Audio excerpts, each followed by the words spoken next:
लेके चाकू सीधे सीनावा में भोंक देबो हम। समझनी गे?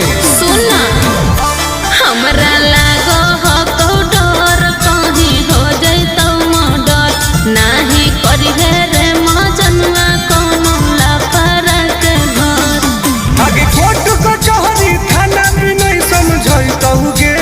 अच्छा जदि खून हमार गरमैतौगे त केतने जाना कटैतौगे। जदि खून हमार गरमैतौगे त केतने जाना कटैतौगे। बर्बाद कर देबो। बाप रे बाप।